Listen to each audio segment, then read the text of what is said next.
Hello बच्चों, आज की कक्षा में आप सभी का बहुत स्वागत है। आज हम लोग संचयन भाग 1 का पाठ 6 दिए जल उठे के आगे के प्रश्न करेंगे। अब हम लोगों ने पिछली कक्षा में 2 प्रश्न कर लिया था, प्रश्न 1 और प्रश्न 2। अब हम लोग तीसरा प्रश्न करेंगे। मैं चलता हूँ, अब आपकी बारी है। ये प्रश्न है। यहाँ पटेल के कथन का आशय उद्धृत पाठ के आधार पर करना है। ये प्रश्न है। इस प्रश्न का उत्तर इस प्रकार है कि सरदार पटेल को जब सजा सुना दी गई थी तो वे अहमदाबाद साबरमती जेल उन्हें ले जाया गया।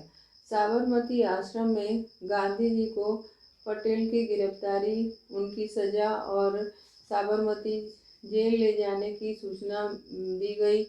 गांधी जी इस गिरफ्तारी से बहुत क्रोधित थे। उन्होंने डांडी कूच की तारीख बदलने का निर्णय ले लिया। आश्रम में एक एक व्यक्ति यह हिसाब लगा रहा था कि मोटर कार द्वारा बोरसद से साबरमती जेल पहुंचने में कितना समय लग सकता है। वे सभी पटेल की एक झलक पाना चाहते थे। समय का अनुमान लगाकर गांधी जी स्वयं आश्रम से बाहर निकल आए। पीछे पीछे सभी आश्रमवासी आकर सड़क के किनारे खड़े हो गए। लोगों का अनुमान था कि गाड़ी नहीं रुकेगी, परंतु उनके रोग के कारण गाड़ी वहीं रुकी। तब पटेल ने गांधी जी से मुलाकात की। अब हम लोग ये प्रश्न लिखेंगे। सबसे पहले आपको एक प्रश्न लिखवा देती हूँ। प्रश्न है मैं चलता हूँ।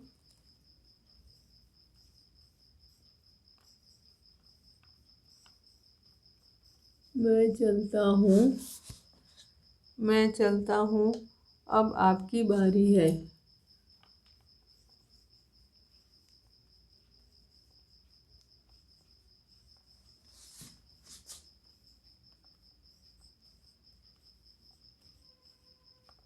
मैं चलता हूँ, अब आपकी बारी है। यहाँ पटेल के कथन का आशय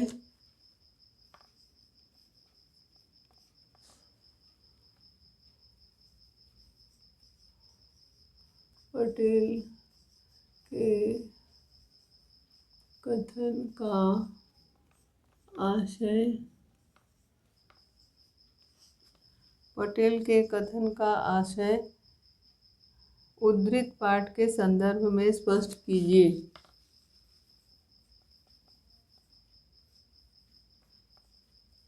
उद्धृत पाठ के संदर्भ में स्पष्ट कीजिए। ये प्रश्न है। अब इस प्रश्न का उत्तर हम लोग लिखते हैं। उत्तर 3।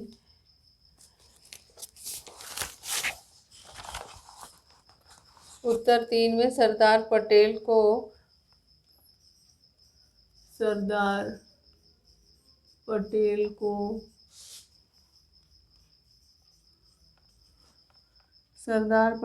जब सजा सुना दी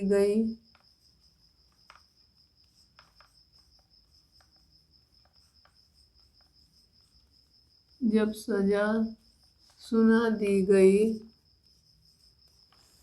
सरदार पटेल को जब सजा सुना दी गई तो उन्हें अहमदाबाद साबरमती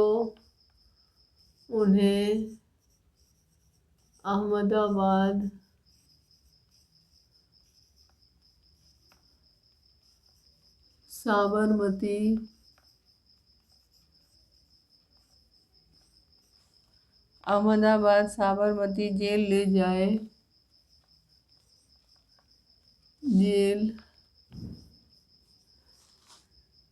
ले जाने की सूचना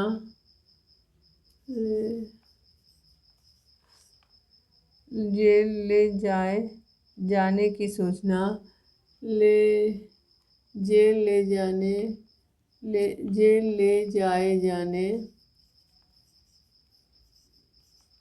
जाने की सूचना जेल ले जाए जाने की सूचना थी। गांधी जी इस गिरफ्तारी से गांधी जी इस गिरफ्तारी से गांधी जी इस गिरफ्तारी से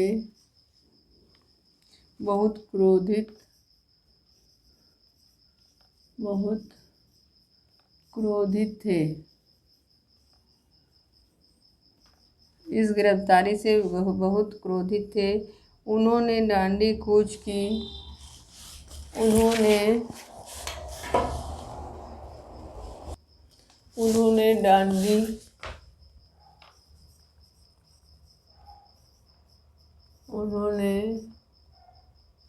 उन्होंने डांडी कूच की।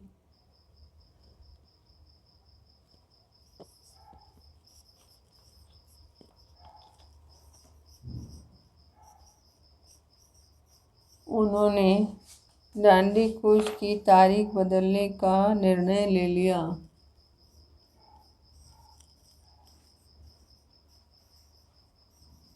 तारीख बदलने का निर्णय ले लिया।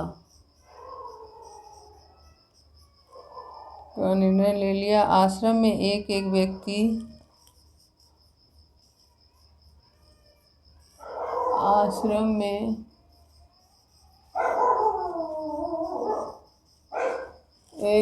व्यक्ति आश्रम में एक एक व्यक्ति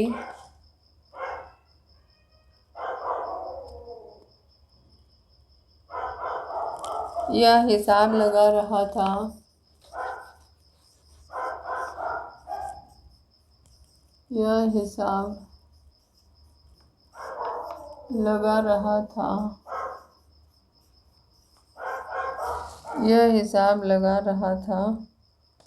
कि मोटर कार द्वारा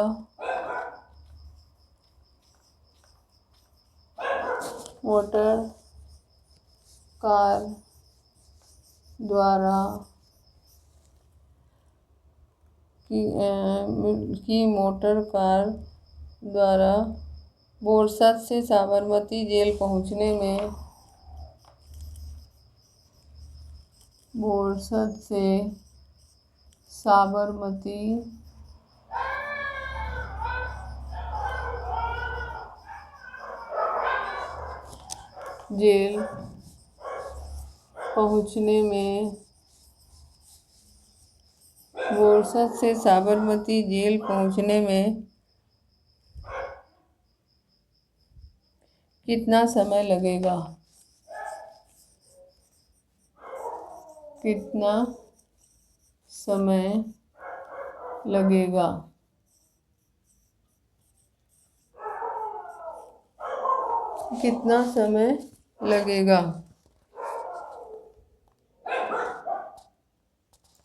जेल का रास्ता आश्रम के सामने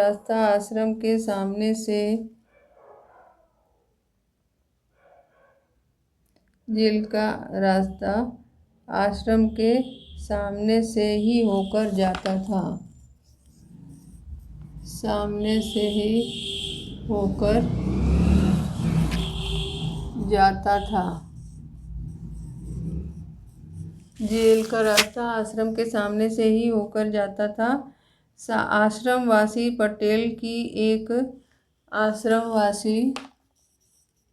आश्रमवासी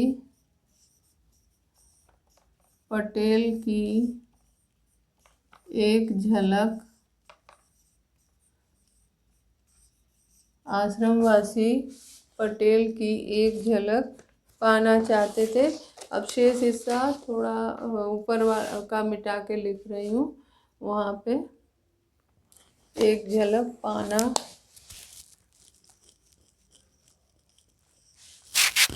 चाहते थे।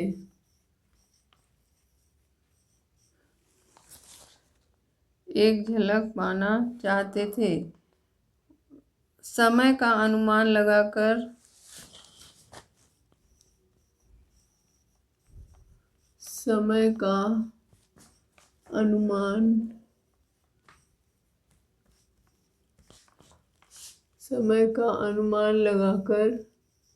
गांधी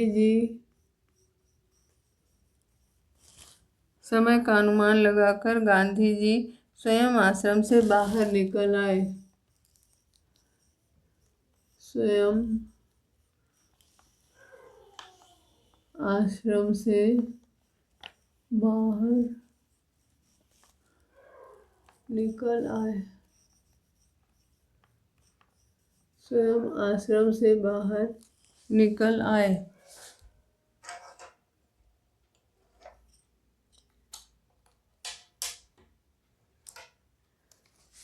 पीछे पीछे सभी आश्रमवासी आकर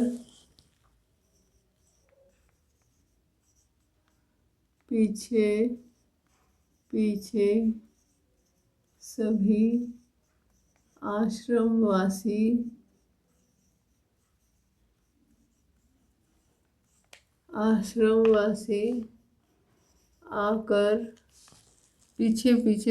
आश्रमवासी आकर सड़क के किनारे खड़े हो गए।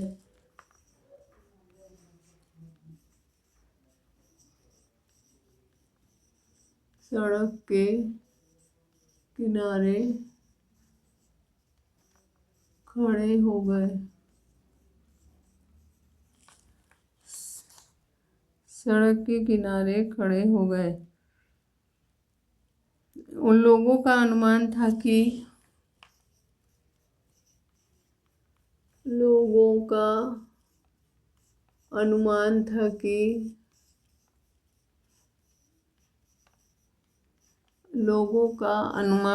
कि गाड़ी नहीं रुकेगी, परंतु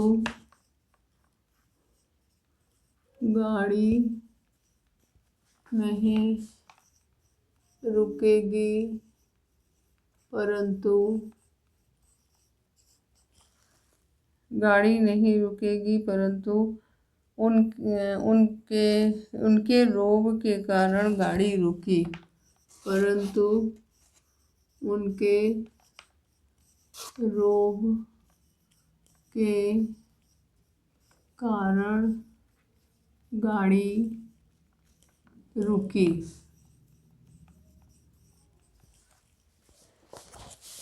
रोब के कारण गाड़ी रुकी। तब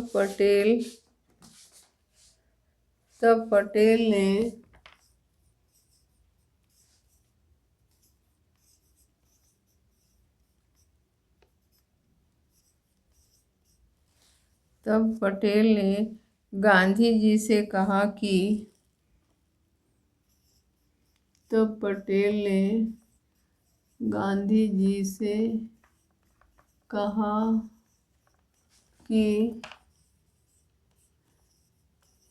मैं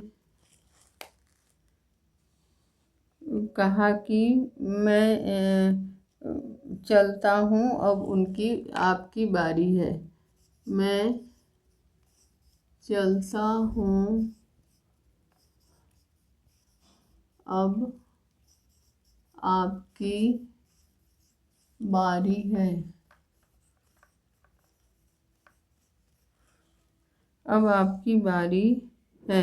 उन्होंने तो आंदोलन का प्रारंभ कर दिया है।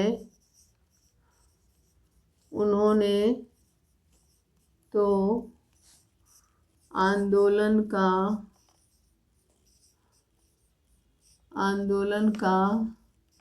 प्रारंभ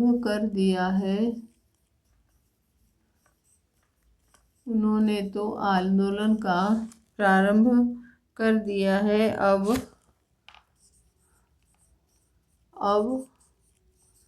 जन जागृति। अब जन जागृति फैलाने की उनकी बारी है। जन जागृति फैलाने की उनकी बारी है। जन जागृति फैलाने की उनकी बारी है। यह पंक्ति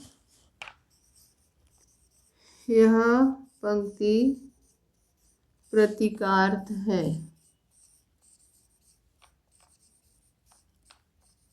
यह पंक्ति प्रतीकार्थ है। अब हम लोग आगे का प्रश्न करेंगे। आगे चौथा प्रश्न है, उस प्रश्न को करेंगे। प्रश्न क्या है कि इनसे आप लोग त्याग और हिम्मत सीखें। गांधी जी ने यह किसके लिए और किस संदर्भ में कहा? ये प्रश्न है। अब हम लोग ये प्रश्न करेंगे। प्रश्न 4 अब करते हैं। इनसे आप लोग त्याग और हिम्मत सीखें।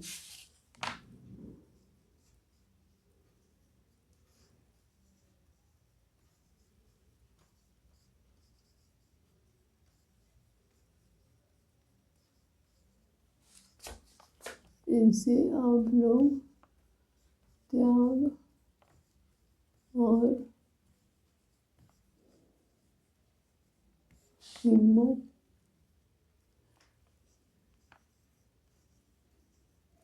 सीखें।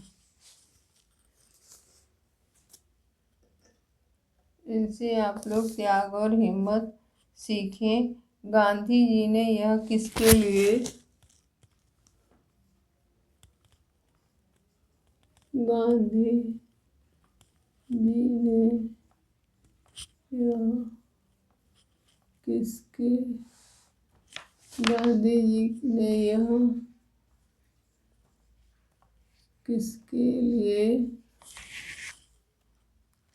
किसके लिए और किस संदर्भ में कहा? और किस संदर्भ में कहा? ये प्रश्न है। इसका उत्तर इस प्रकार है।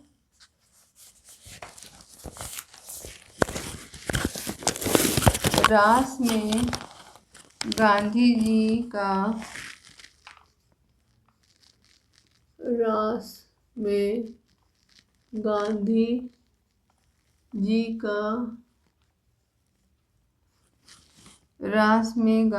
का भव्य स्वागत किया गया।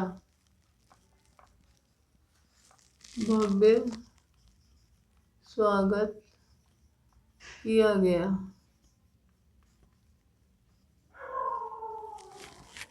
भव्य स्वागत किया गया। दरबार समुदाय के लोग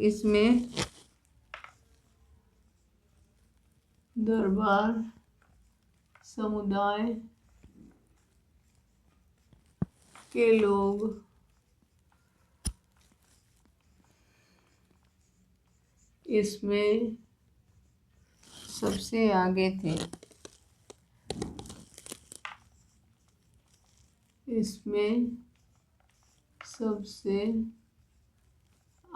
थे। दरबार गोपालदास और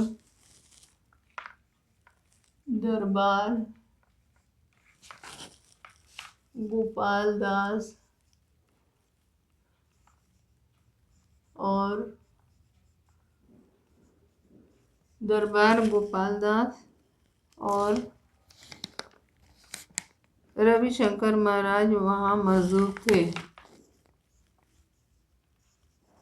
और रविशंकर महाराज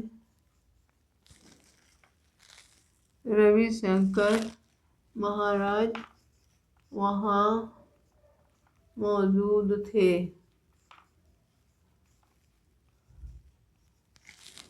रविशंकर महाराज वहाँ मौजूद थे। उन्होंने अपने भाषण में दरबारों का खास तौर पर उल्लेख किया है। उन्होंने अपने भाषण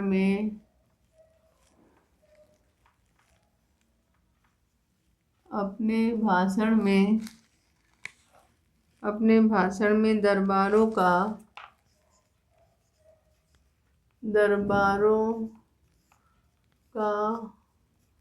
खास तौर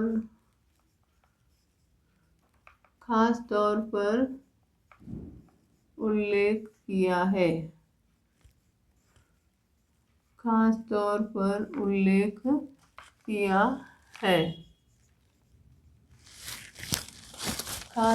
पर उल्लेख किया है। उन्होंने कहा कि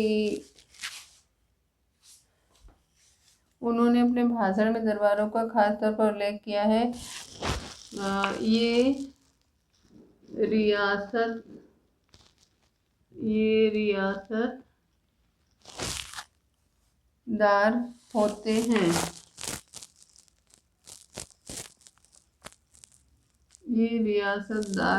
हैं। इन्हें साहबी भी कहा गया है।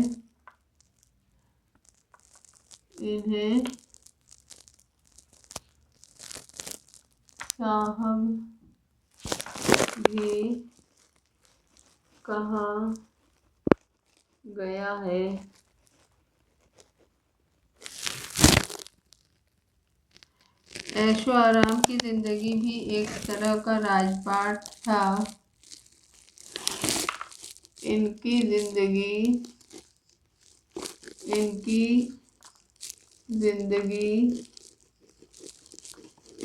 ऐशो आराम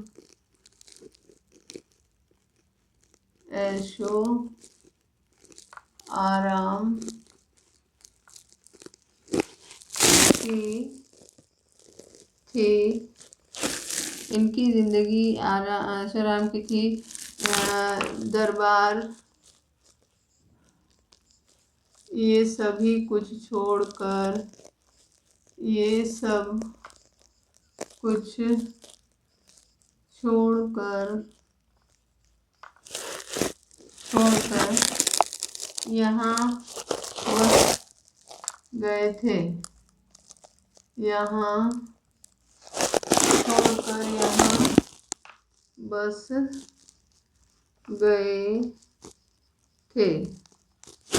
यहाँ बस गए थे। कभी गांधी जी ने कहा था कि इनके त्याग और गांधी जी ने कहा था कि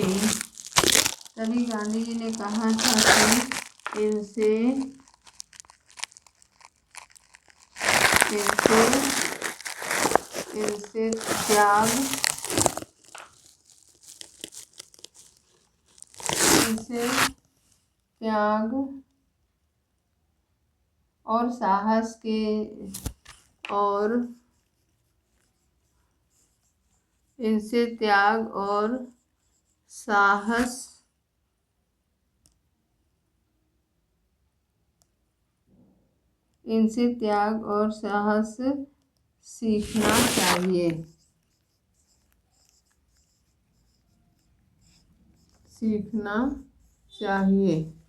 ठीक है, ये आपका चौथा प्रश्न हुआ।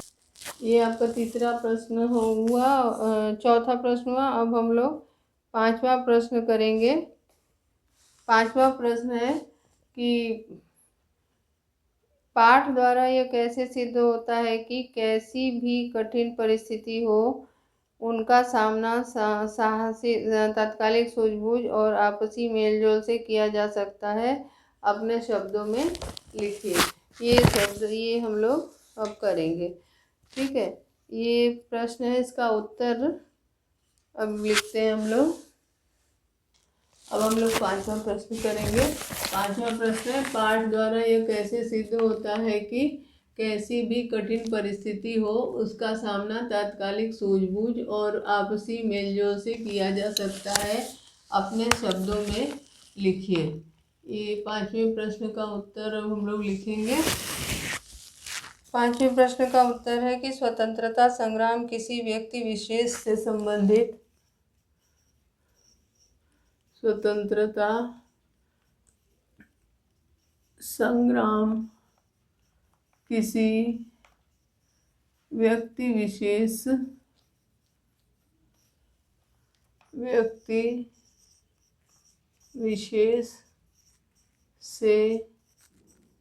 संबंधित, स्वतंत्रता संग्राम किसी व्यक्ति विशेष से संबंधित नहीं था। विदेशी शासन के अत्याचार,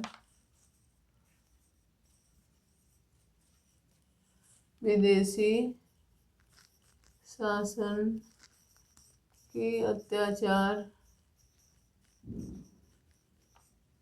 विदेशी शासन के अत्याचार बढ़ते जा रहे थे,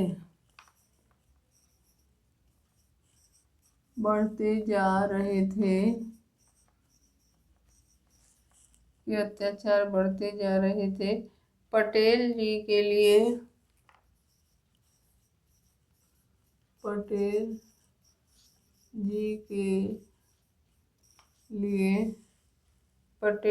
लिए कानून के दायरे में ही रहकर, कानून के दायरे में ही रहकर, कानून के दायरे में ही रहकर काम करना असंभव था।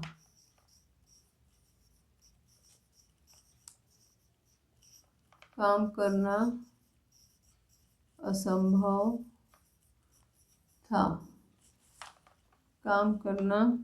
असंभव था। कैसी भी कठिन परिस्थिति हो, भारतीयों का उनका सामना करना आता था। वह आपसी एकता के कार्य करने में निपुण थे। भारतीय आपसी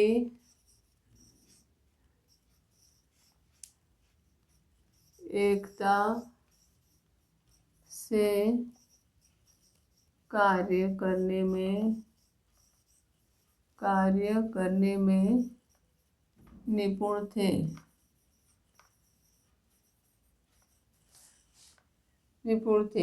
एक के पीछे एक पंक्ति बनाकर खड़े हो जाते थे और आशा के दीपक जलाने लगते थे। उनमें आशा की कमी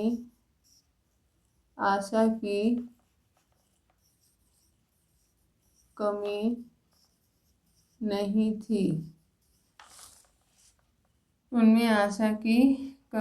थी। विदेशी शासन थोड़ी सी आवाज बुलंद करने वालों को, विदेशी शासन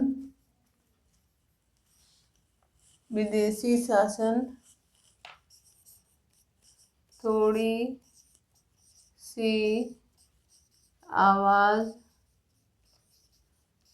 बुलंद करने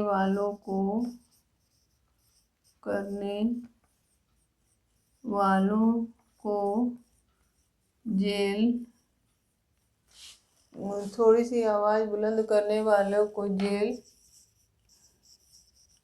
भेज देती थी।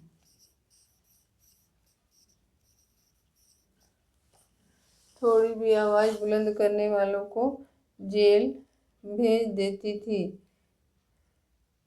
परंतु पटेल की दृढ़ संकल्प शक्ति के सामने,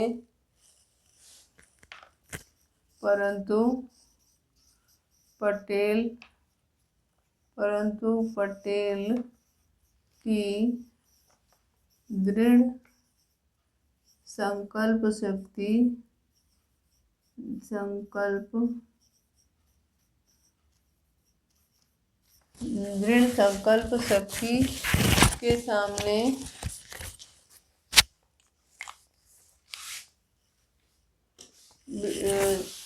दृढ़ संकल्प शक्ति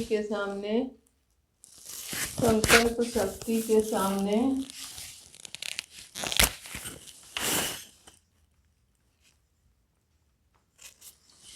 उनकी कोई तकनीक नहीं चली। इनकी कोई तकनीक नहीं चली। गांधी जी ने सूझबूझ से इस कार्य को संपन्न किया।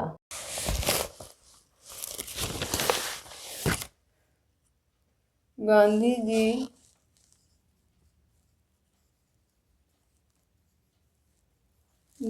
जी के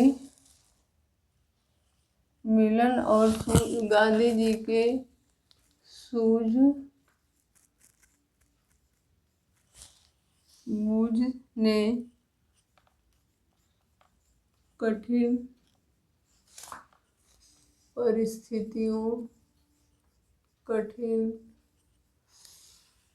परिस्थितियों पर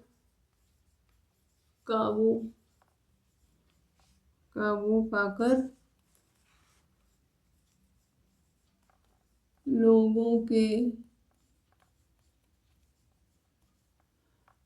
दिल जीत लिए।